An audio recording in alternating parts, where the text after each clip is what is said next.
La Boker Tov et Shabbat Shalom Vorach, Bezrat Hashem en ce vendredi matin 3 du mois de novembre et 19 du mois de Cheshvan, Echem Tovim ou Shalom, paracha de Vayera. Ce shiur avec autorisation sera dédié pour l'élévation de l'âme de Shoshana Tutu Bat Alia Alea Shalom, puisque ce soir c'est ça, Askara Ruach Hashem Tenachena Began Eden Elyon, Bechol Ashorvim, Ashorvot Ima, Bechen Yehi Ratzon Venomar Amen, Tiel Shmatat Ruach Haim, Shenoda Yoter Davar, Oufren le Nishmat Kol Mete Israël, pour le shiur de Kol Bnei Aruba, tous nos otages qui sont malheureusement encore dans les mains du Hamas, Oufren pour la sauvegarde de tous nos soldats, Am Israël, Bechol Atar Ve'atar, en pensant à Nachlama Meira ou Briut Etana pour tous les malades d'Israël, Biatzem Minaklal, Oufren une Atzlacha, le Kol Tomche à Torah. Ken. Ok, alors je me demandais, à émettre de quoi j'allais parler sur tous ces épisodes. Il y a tellement à dire du début à la fin. Une fois de plus, Sarah qui est faite prisonnière chez Avimelech, dans cette paracha, le contrat qui a été fait avec Pichol, puis on voit qu'on discute les puits que nous creusons sur notre terre et autres. Et bizarrement, cette guerre démarre déjà depuis la Torah. Il y a un ministre français qui avait rencontré un homologue iranien, il y a peut-être 35 ans en arrière, et cette vidéo est un peu virale aujourd'hui, et il lui dit, vous savez, les enfants d'Israël reviennent sur leur terre après 2000 ans. Et l'homologue iranien lui sort une gourde en lui disant, et alors, nous, la Perse, on a conquis l'Inde il y a 5000 ans, alors on ne va pas retourner là-bas en disant que c'est à nous. Et à ce moment-là, le ministre français lui dit, alors là, je ne sais pas quoi vous répondre. Mon Dieu, mon Dieu, mon Dieu. La réponse est très simple. D'abord, la Perse n'a pas conquis que l'Inde, elle a conquis le monde. C'est à l'époque justement de Achashverosh. Okay. Deuxièmement, Dieu n'a jamais promis les Indes à la Perse. Nous ne revenons pas sur cette terre parce qu'on a vécu ici il y a 2000 ans. On revient sur cette terre parce que même si on voulait s'installer en Ouganda, en Chine ou ailleurs, ce n'est pas la volonté de Dieu. Dieu nous a donné cette terre à nous. Alors quand vous trouverez un pays pour qui Dieu a promis une terre, vous pourrez venir avec des arguments. Mais de nous dire que oui, mais enfin nous aussi on a vécu là-bas et on a vécu ici, on a vécu là-bas, ça s'appelle des conquêtes. Nous ne sommes pas venus conquérir. La preuve en est. Est-ce que les enfants d'Israël voulaient rentrer en Israël? À 2 reprises, on a vu que non. La première, c'était quand? Ça, c'est la deuxième. La première? Ça, c'est la deuxième. On va pas recommencer dès qu'il y en a qui donnent une mauvaise réponse, de répéter qu'un soit la mauvaise réponse. C'est de vous concentrer. La première fois, c'est quand Dieu nous a dit, sortez d'Égypte, je vous emmène en Israël, paracha de Vayera, pardon, autant pour moi, d'accord, que j'ai promis de donner cette terre à Abraham, Yitzhak et Yaakov. Je fais attention à cause de la politique. Il a dit, attends, je ne vais pas dire Abraham seulement, parce qu'ils vont dire ça à nous. Abraham, Yitzhak et Yaakov, d'accord. Eh bien, combien ont voulu partir d'Égypte, de Galoute? 20%, ils n'ont pas voulu. Et ils sont morts. Et la deuxième fois, là, tu l'as dit, tu l'as répété, les Meraglim, les explorateurs. Dieu veut nous donner la terre. Oh là là, il y a des peuplades là-bas, on va pas se prendre la tête. Azov, la Torah nous suffira. On est rentré dans une Torah monastérielle, c'est-à-dire une Torah de religion, et non pas une Torah de peuple et de vie, Goy Echad Ba'aretz, et on a vu que Akadosh Baruch Hu a donné son opinion, ils sont tous morts. Ça s'appelle Tisha B'Av.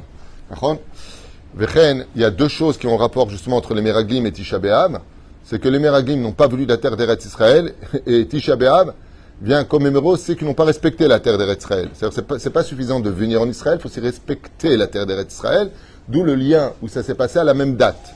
Pour te faire comprendre combien la terre est importante pour Dieu, combien la terre d'Israël appartient à Dieu, et la seule légitimité que nous avons ici, quitte à en déplaire à tous ceux qui nous écoutent, c'est parce que cette terre-là, c'est pas qu'on en veut pas. Si Dieu nous avait dit installez-vous à la pointe du pôle Nord, on aurait été à la pointe du pôle Nord. Nous ne sommes pas ici parce qu'on en a envie ou pas envie. La preuve en est, il y a encore autant de Juifs en Galoute, en diaspora, qu'en Israël. Nous sommes uniquement ici parce que Dieu nous a demandé et ordonné d'être sur cette terre-là. Et on voit dans la Bible que chaque fois qu'on a essayé de faire du désert du Sinaï avec les nuées de gloire autour de nous, Dieu nous a fait comprendre que ça ne l'intéressait pas. Donc je suis toujours estomaqué de voir des émissions où les interlocuteurs, les intervenants n'ont jamais de réponse à donner, comme si que la Bible n'était pas une réponse alors que tout le monde jure dessus, comme si que Dieu n'avait pas sa place dans l'histoire de l'humanité alors que c'est lui qui la dirige.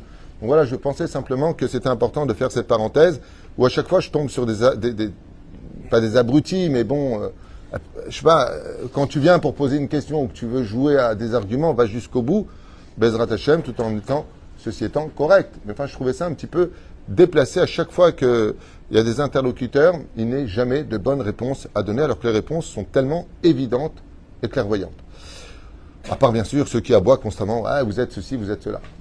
Celui qui veut vivre dans son objectivité. Alors je voudrais maintenant parler de la paracha de la semaine, Bezrat Hashem, tout en parlant d'ailleurs du sujet, puisque quelqu'un a dit Jérusalem n'a jamais appartenu aux Juifs. Apparemment le mec il ne connaît pas encore l'histoire.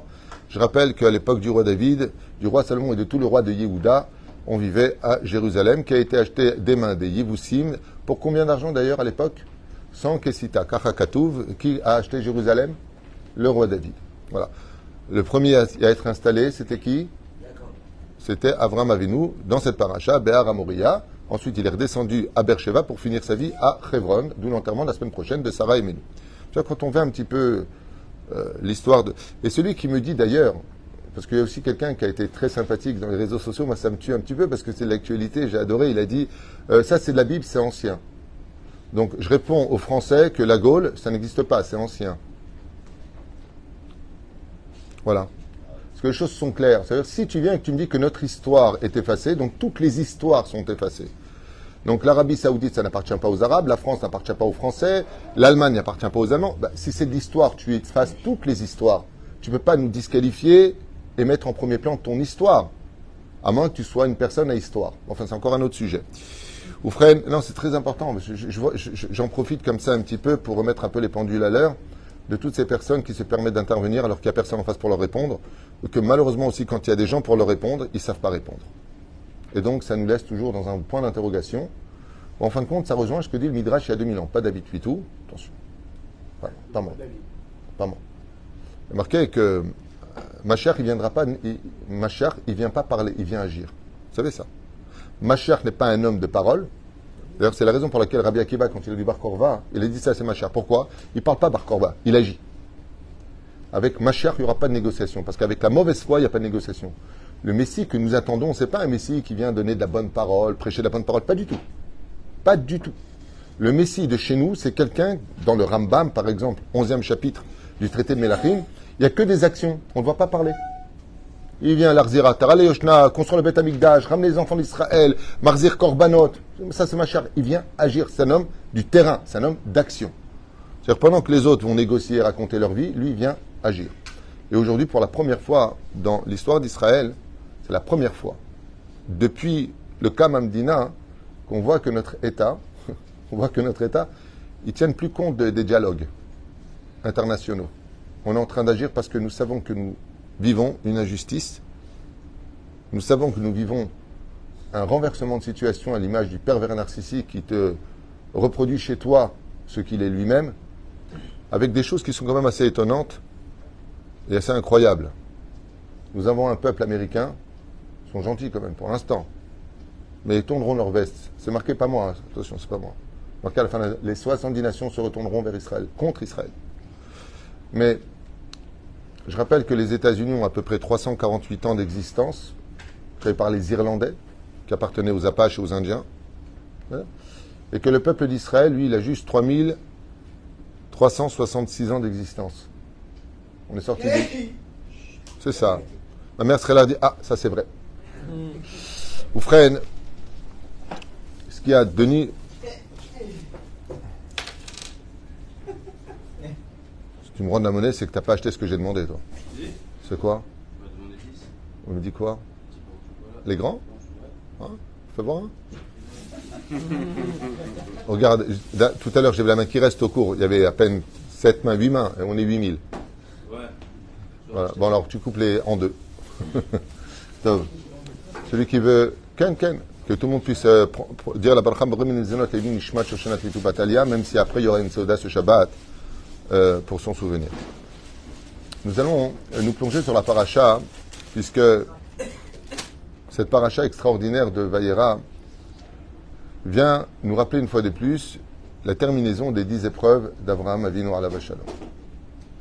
Et si on constate quelque chose qui est assez flagrant, c'est que chaque fois que Akadosh Baruch Hu est intervenu pour parler à Abraham, Yitzhak, Yaakov, Moshe, Aaron, David ou Shlomo, il y a un seul personnage d'ailleurs qui fera une petite faille dans tout cela, dans la paracha de Va'era, qui vient dire à Kadosh Baruch Hu, Lama areota la amazé. Et à cause de cette phrase-là, Raboté nous disent que Moshe Rabbeinu s'est disqualifié de rentrer en Israël à cette erreur. On cite 7 erreurs que Moshe a fait dans la Torah, 7 erreurs commises pour lesquelles il n'est pas rentré en Eretz Israël, dont la plus connue est marquée dans la Bible elle-même, Behadia, explicitement, c'est qu'il a frappé le rocher au lieu de parler. Vous n'avez pas sanctifié mon nom, vous avez fauté, vous ne rentrez pas. Chazal nous dit d'autres exemples pour Moshe, pourquoi il ne rentre pas en Israël. Parce que quand la fille de Yitro dit Ish Mitzri Asher Itzilanu Mide Aroim, cet homme égyptien qui nous a sauvés des mains des bergers, Moshe n'est pas intervenu en disant oh, tu te gourres, je suis juif et j'ai une patrie qui s'appelle Israël. Il dit tu ne t'es pas reconnu en tant que tel, chayecha, que tu ne rentreras pas en Israël. Comme ça rapporte le Midrashim au fur et à mesure des siècles, cités par nos Talmidei Chachamim. Shoshana Tuitu Bat Alia Shalom. Oufren, en conséquence de cela, quand on voit Abraham, Dieu lui dit Lech Lecha. Moi, personnellement, si j'ai mon père qui est encore vivant, j'aurais dit pourquoi partir? Laisse-moi m'occuper de mon père. Abraham ne discute pas. Il arrive en Israël, il y a la famine. Moi, personnellement, j'aurais dit à ce moment-là, maître du monde, tu m'as demandé de venir dans un pays, mais il n'y a pas de quoi manger dans ce pays. Pourquoi me faire venir jusqu'ici? Il arrive en Égypte, Dieu lui promet sa protection. On a du mal à le comprendre et à l'imaginer, mais pour ceux qui veulent vivre la Torah et pas l'écouter simplement, ou l'entendre. Imaginez, chers amis, que votre épouse, comme c'est le cas de quelques familles ici aujourd'hui, soit dans les mains de Pharaon, dans les mains du Hamas de l'époque. Tu t'imagines, ta femme, elle est là à Gaza, comment tu vivrais? C'est mort, Nigmar. Comment tu mangerais? Tu maigrirais. Comment serait ta vie? Morte. Imaginez que vous ayez votre épouse qui est prisonnière de l'autre côté. La première chose qu'on aurait dû voir, c'est Abraham prier Hachem, crier vers Hachem. Abraham Avinu alav shalom accepte son sort. Il n'y a pas de dialogue. Il n'y a pas de Hachem, aide-moi, sauve-moi. Bizarrement. Oufren, pour Lot, Abraham est un homme de paix et il se voit verser le sang. Car des fois, la paix, ça, malheureusement, ou qu'on le veuille ou pas, passe par la guerre. Vechen al-Zader, la Brit Mila et tout ce qui s'ensuit. Et là, on arrive à la Akedat Yitzhak. Et dans la Akedat Yitzhak, Akadosh Baruch Hu, comme on l'a expliqué hier en long et en large, vient lui faire comprendre que toutes les promesses qu'il a faites, il est prêt à les annuler. Pourquoi? Moi, personnellement, si Dieu me dit de toi, je ferai venir un grand peuple, alors que j'ai rien demandé, et c'est une promesse de Dieu lui-même, on ne parle pas d'un homme. Ouais. Et après, il te dit, prends ton fils et va le tuer. Mais, maître du monde, excuse-moi, peut-être qu'il y a Alzheimer quelque part, mais je te rappelle que tu as dit que de mon fils viendrait une grande nation, non? Vayeshkem Avraham baboker. Vayirvosh et achamoro. Et achamor. Vous savez pourquoi le chamor? Parce que le chamor n'est pas un animal de réflexion en général. Il a un instinct animal comme tous les animaux. Mais tu lui mets une carotte et il avance. Tu lui mets quelque chose et il avance. Il ne va pas se poser la question pourquoi, comment. Il va monter sur l'âne. Et il avance. Mais je ne comprends pas une chose. Il y a une question qui se pose qui est quand même importante. Une personne, un animal qui a un défaut, est-ce qu'on peut le sacrifier? Non. Assour. C'est à cause de ça que le deuxième temple a été détruit. Ouais, elle fait ici une entaille sur la lèvre de l'animal. Ok? Est-ce qu'on a le droit de sacrifier un humain? Ou pas sous les korban, les gamres. Un homme n'a pas le droit d'être sacrifié sur le misbéach ou l'eau cachère. Tu poses pas de questions? Un homme est vide. Tu poses pas de questions? Moi, j'aurais été Abraham en disant, maître du monde, je te donne l'équivalent, comme c'est marqué dans la Torah dans la suite, combien vaut la vie, 5 cycles, 10 cycles, je t'achète l'équivalent de ce que nous faisons. Quand un homme est chayav mita, au lieu de mourir, qu'est-ce qu'il doit apporter au Beth Amikdash? S'il a fait une grande faute, un bœuf. Si c'est moyen, un agneau. Ça dépend du korban. Korban ola, korban khatat, korban hacham, miata. Ben, apporte un korban. Et c'est ce que va faire Dieu d'ailleurs. Non, enlève ton fils. On ne sacrifie pas. Nous, on aime la vie. On n'est pas là pour sacrifier des vies. On est là pour faire vivre des âmes. Abraham n'intervient pas. Le pire, c'est qu'une fois que la Akedat Yitzhak a lieu, on voit que Yitzhak lui-même ne dit pas « Abba, pourquoi moi ?» Il dit « C'est bizarre. Il y a du bois, il y a du feu, mais c'est qui le Korban ?» Il lui dit « Dieu, il pourvoira. » Yitzhak, il n'est pas teubé, il comprend que c'est lui. Et il y va de bon cœur en plus.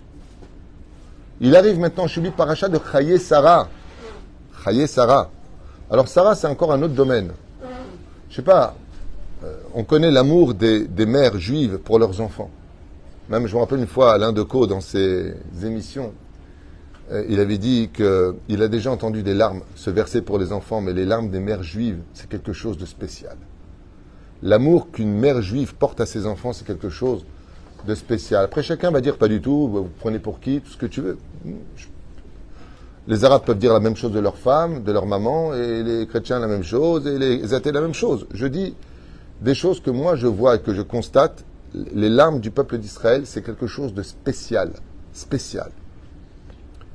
Ton fils n'est pas là. Bon, on voit qu'elle n'est pas tunisienne, Sarah. Sinon, elle dit,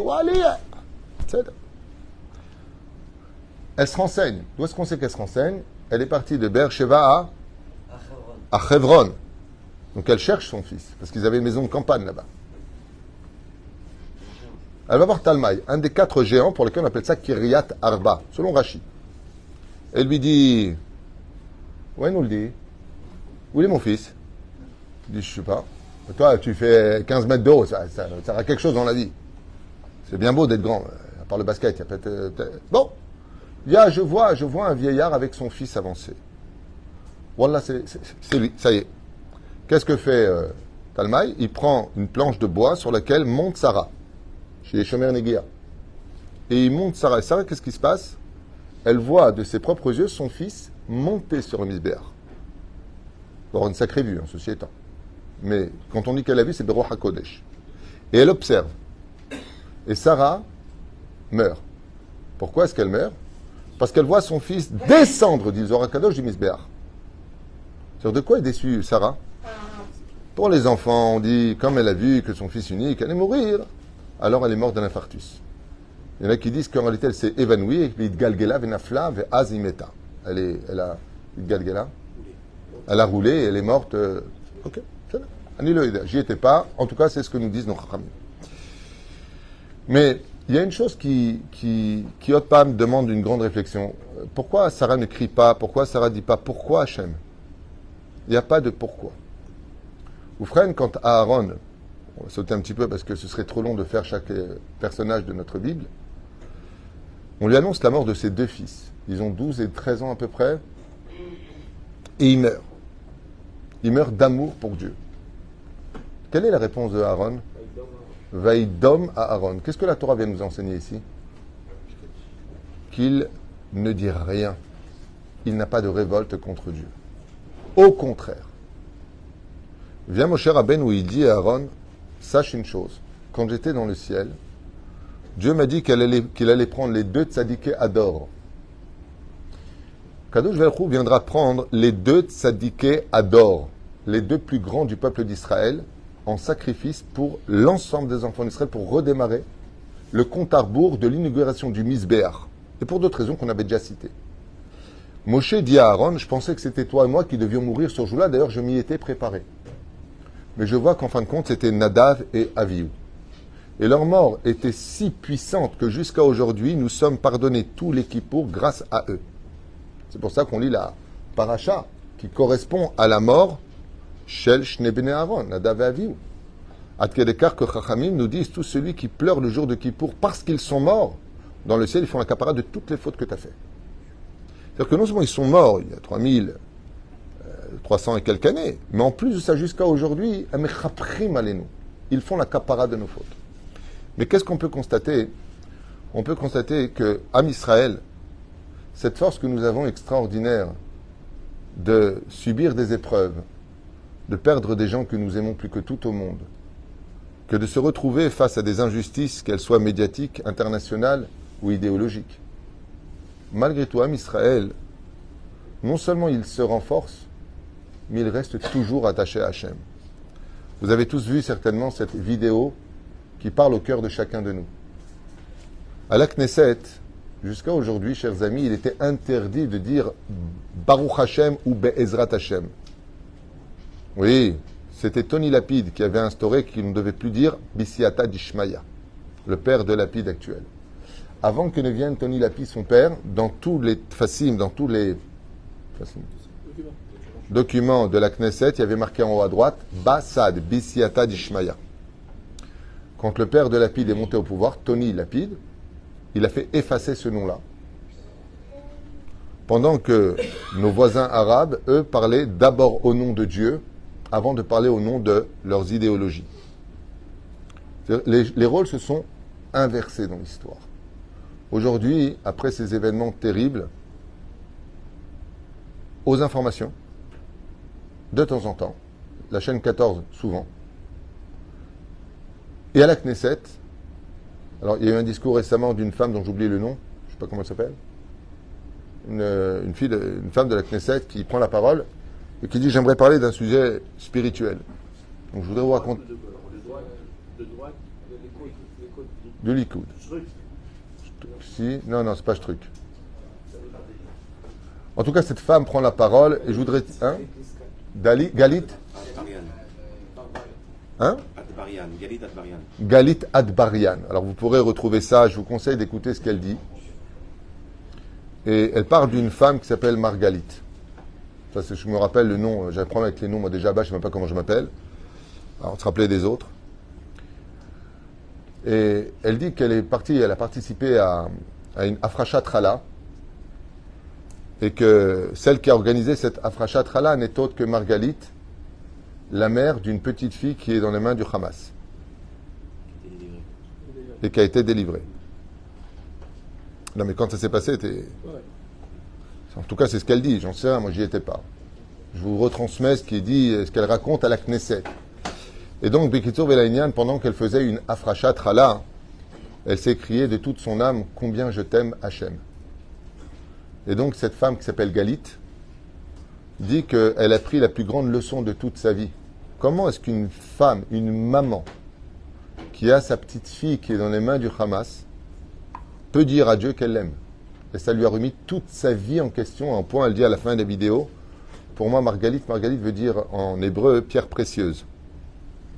Pour moi, elle lui a dit, tu es l'exemple à suivre. L'exemple, en fin de compte, de l'histoire de notre peuple. Chaque fois que nous avons été mis à l'épreuve, nous n'avons pas vu une main de Dieu mauvaise contre nous, comme elle le dit d'ailleurs elle-même. On ne comprend pas avec nos yeux et on ne comprend pas avec l'intellect. Mais ce que l'on sait, c'est que tout ce qui nous arrive, c'est toujours pour une finalité de bonheur. Il y aura toujours un bien qui sortira de cela.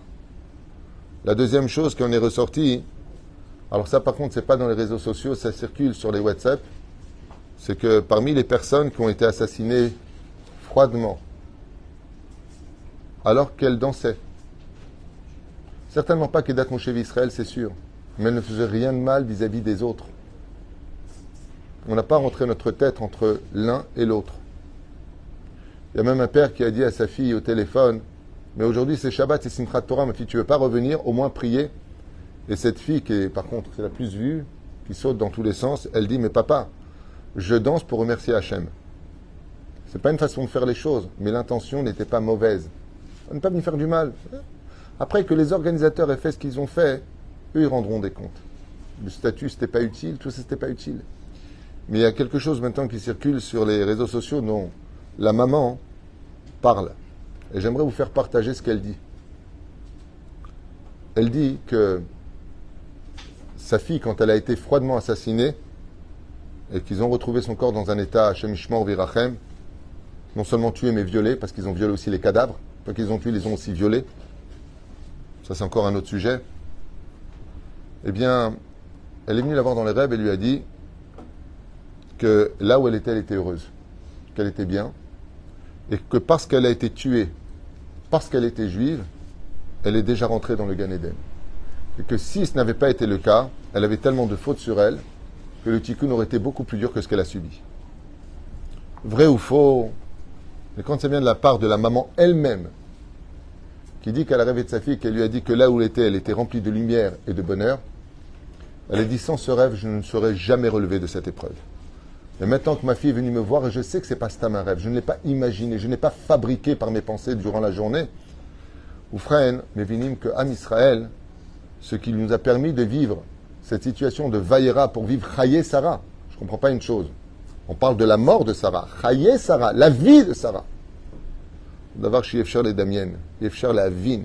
On ne peut pas comprendre combien l'amour que chaque juif porte au fond de son cœur pour le Créateur du monde, d'un coup surgit pendant les pires épreuves de notre vie. Je vais vous raconter une anecdote qui s'est passée avec une personne de 78 ans qui n'a jamais mis les téphilines de toute sa vie et qui a refusé de mettre les téphilines le jour même de sa bar mitzvah. Jamais. Cet homme-là, pourquoi est-ce que d'après vous, il n'avait jamais voulu mettre les téphilines? Tout simplement parce que ses parents sont morts de façon affreuse par les SS. Et donc il a dit, pour moi, il n'y a pas de Dieu. En fin de compte, il s'est rendu compte au fur et à mesure des années qu'il parlait beaucoup de Dieu. Alors il a sorti à quelqu'un, non, c'est pas que je ne crois pas en Dieu, je suis fâché contre Dieu. Jusqu'au jour où, 2 ans avant de mourir, il est tombé sur un rave. Et il lui a dit, pourquoi tu ne veux pas mettre tes tefilines? Il lui a répondu, je ne mettrai pas ce que Dieu veut que je mette, car il n'a pas sauvé mes parents de la mort. Alors il lui a dit, non seulement Hitler a tué tes parents, mais il a gagné la guerre jusqu'à aujourd'hui à cause de toi. Alors lui, à cause de moi? Explique-moi. Il lui a dit, tout ce que voulait Hitler, c'est que les Juifs comprennent que Dieu ne les protège pas, qu'il n'est pas avec eux, et que la Torah et les mitzvot ne les sauveront pas. Et toi, tu as écouté son message. Il a ouvert sa manche, il y avait les numéros d'enfant qui étaient sur lui. Il lui a dit, mets-moi les tefilines, il est hors de question que Hitler gagne sa guerre. Am Israël continue à vivre par la Torah et les mitzvot. Zé Perouch Adavar. Chers amis, j'aimerais faire une petite parenthèse d'une femme qui a fait 6 ans de yeshivot à Bnei Brak, qui avait une beauté aussi belle que celle du soleil et qui sentait la rose. C'est vraiment le cas de le dire. Une femme qui, partout où elle allait, on voyait que, comme tout le monde me disait d'ailleurs, on l'adore cette fille. C'est une fille qu'on ne pouvait pas faire autre chose qu'aimer, de par sa finesse, sa féminité, son regard et un sourire si lumineux. Quand elle s'est mariée, elle n'avait pas beaucoup de moyens, et elle a dit à son mari, moi ce que je veux, c'est que tu étudies la Torah. Je suis au Gan Ganénet, je fais une étilate aux enfants, je veux que tu sois grand en Torah. Et ils ont vécu dans une précarité, une pauvreté que je ne souhaite à personne. Même pas de quoi prendre le bus. Kloum. Kloum. Frigidaire n'était pas plein du tout, il était vide. Il n'y a pas besoin de se poser la question, est-ce que je mets une bouteille à droite ou à gauche? C'était vide. Et quand le mari revenait du kollel, vers à peu près 17h30, une fois le mari est revenu comme ça du kollel, et il a trouvé sa femme en larmes. Elle était au début de la rue. Et elle était en larmes. Alors le mari lui a dit, « Et pourquoi tu pleures ?» Elle lui a répondu, « Parce que je priais pour toi, tu as 5 minutes de retard et tu n'as jamais été en retard. Je priais que Dieu prenne mon âme et que rien ne t'arrive jamais. »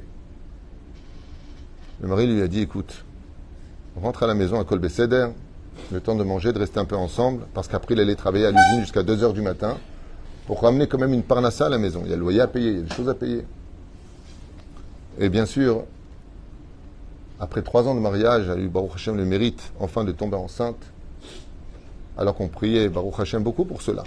Et le jour où tout s'est enfin arrangé, un dimanche à 17h30, le Kaf Mar Cheshvan, Akadosh Baruch Hu a pris cette fleur parmi les ronces de l'histoire et l'a fait monter au ciel. Cette femme-là a donné sa vie à la Torah. Elle a donné sa vie pour que je sois un Ben Torah.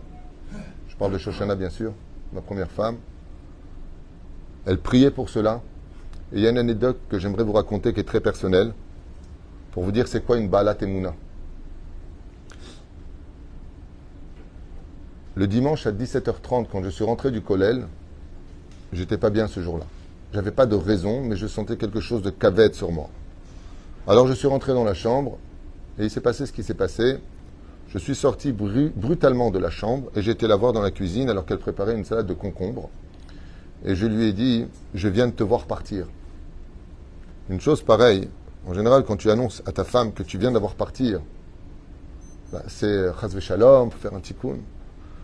Et elle s'est retournée vers moi, elle m'a fait un énorme sourire et elle m'a dit dans la cuisine, si c'est ce qu'il faut, c'est ce qu'il faut. Et toi, tu te remarieras. Elle s'est retournée, a continué à faire son repas. C'est ce même dimanche d'après, à 17h30 précise, qu'elle est partie. Bidiouk. Kachaya bidiouk amatzav. La reine, je voulais simplement faire une parenthèse pour une grande sadika qui m'a donné le mérite d'être son mari pendant 3 ans, à se battre pour que je sois un grand en Torah. Je me rappelle quand même quand je voulais des fois, je voulais l'aider, elle me dit non, étudie un petit peu, comme ça tu me fais un petit bar Torah après. Kachaya matzav. Et cette force qu'on a, nous, jusqu'à aujourd'hui, de rester dans la Torah et de dire à Kadosh Baruch Hu, combien on l'aime,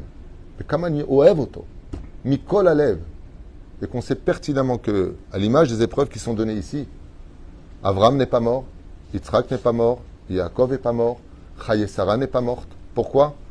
Parce que quand tu es capable de rester attaché à Kadosh Baruch Hu et à l'éternité d'Hachem, parce que tu sais que tu as confiance en lui et que ta émouna, elle est naturellement ancrée en toi. Il faut simplement la dévoiler grâce à l'étude de la Torah et les bonnes actions comme Dieu nous a donné son mode d'emploi à travers l'accomplissement de la Torah des mitzvot. Alors rien ne te fera jamais tomber. Rien. Ni même si le monde entier se lève contre nous. Rien ne nous fera jamais tomber. Parce que ce qui nous permet de savoir où poser les pieds dans cette obscurité, c'est la lumière de notre émouna. C'est notre foi.